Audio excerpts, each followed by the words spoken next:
I'm just going to plug, it is our annual general meeting. That's the smaller plug of the bigger plug, which is that Nicholas Jennings, acclaimed music historian and Gordon Lightfoot's biographer, will be joining us as our guest speaker. And he's going to further enlighten us with his deep insights into Lightfoot's extraordinary life and artistic legacy.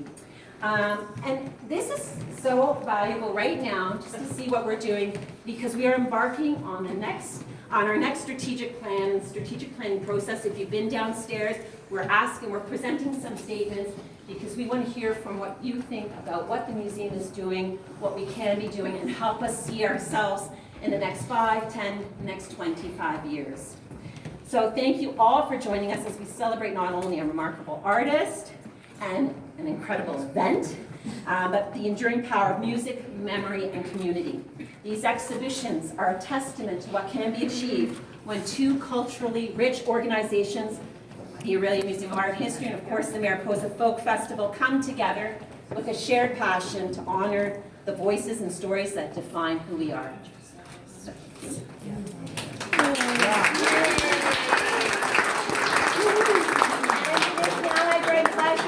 To introduce, on behalf of the Lightfoot families, Jane Ayers, to come up and say some remarks. Thank you.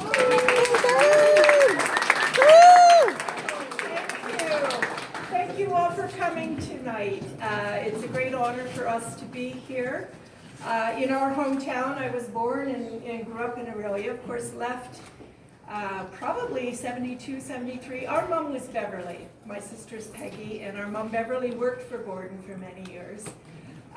So I would like to just give you a little bit of a history lesson. Won't be any more than 45 minutes. How much time have I got? Jane, 45 minutes, now 44. No, I can tell a lot of stories. But I have to take you back to 2001. When the idea of a museum in Aurelia was first presented, and it was my sister Peggy who had come up with the notion. You were studying museum curation at the time, and we've always felt very strongly that there should be something in the city of Aurelia. It was the town of Aurelia when I was little, but we are now a city, to recognize him and all that he meant to Aurelia, and his childhood growing up here.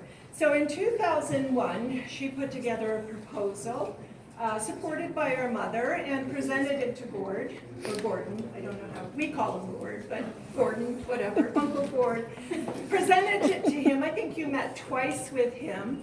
And while he was receptive to the idea, he was very clear that it was not the time. And the reason for that, in 2001, well, he was still performing and touring, he was still writing and recording, and I think if we could get inside of his head, which wasn't always easy, he was probably thinking, museums and exhibits like this are meant, for has-beens and old geezers. And at that time, he was neither. So he asked that it be put on the shelf, which we respected. His career, his legacy, his accomplishments, we always felt needed to be respected. And so it sat on the shelf for many years. And then, of course, when Gord passed away in May of 2023, we, the family, had great hopes. And where is Ingrid? Is Ingrid not here? Ingrid's also family. She was here earlier. Gordon's daughter is here tonight, where she snuck off to. But we always felt a museum should happen.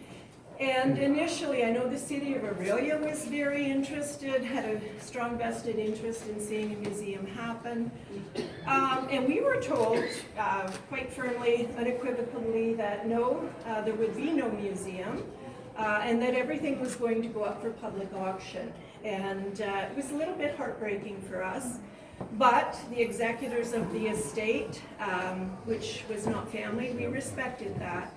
And carried on, and of course had all of our mementos and memories and history intact.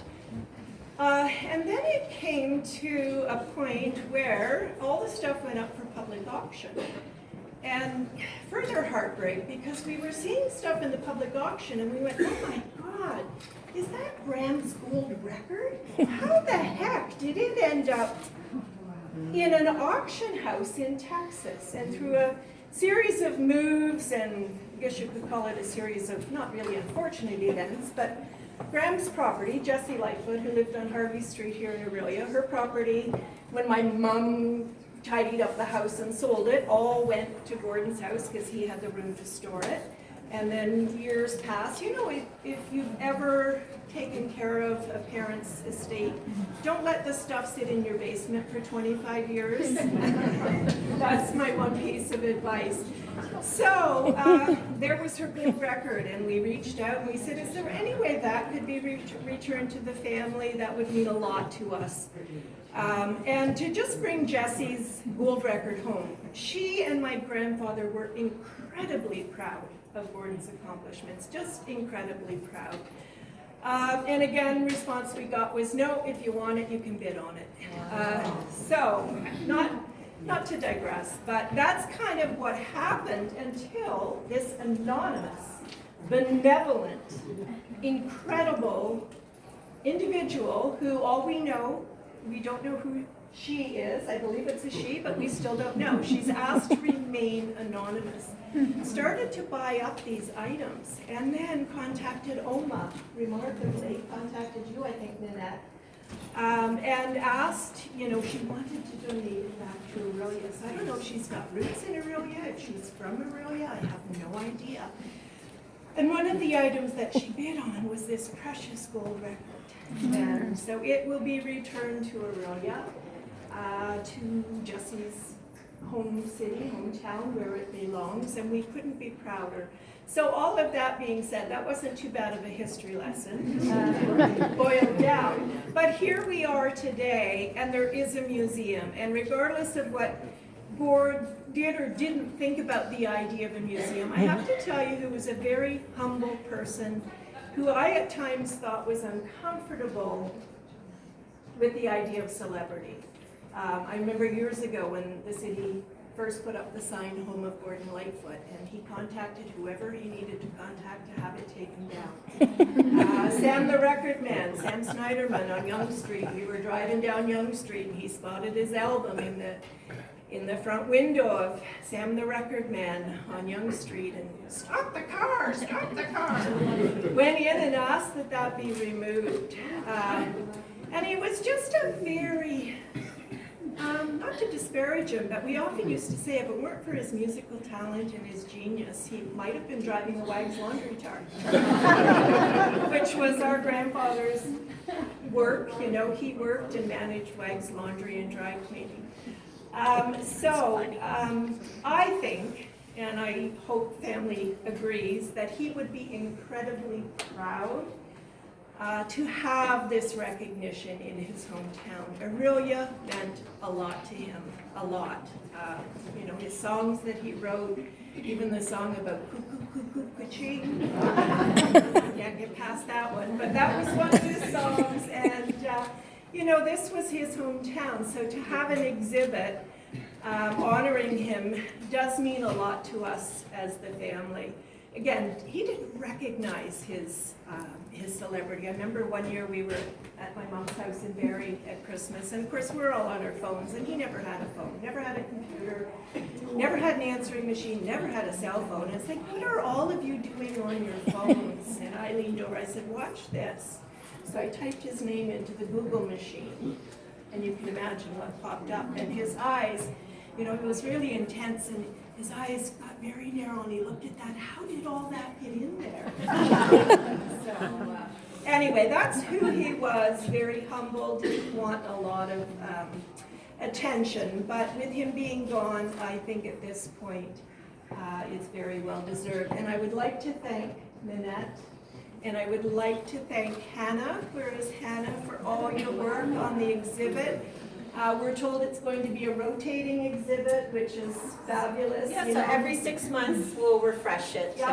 And we've got further stuff that we can share that we do have. So, you know, we're just really, really happy about where we are today. And Thank you to all of you for your support. It means a lot to us. Rest assured, Jesse's record is here safely. So I wanted to know that. And I just want to put a little plug in for Peggy. She's got a beautiful piece in the Women's Day Art Show, and you can see it, and there's a little intimate homage to Jesse and baby Cord and baby Beth. So Thank you. It's another little nugget for everybody to check out. And now I'd like to welcome Pam Carter, President of Mariposa Professor.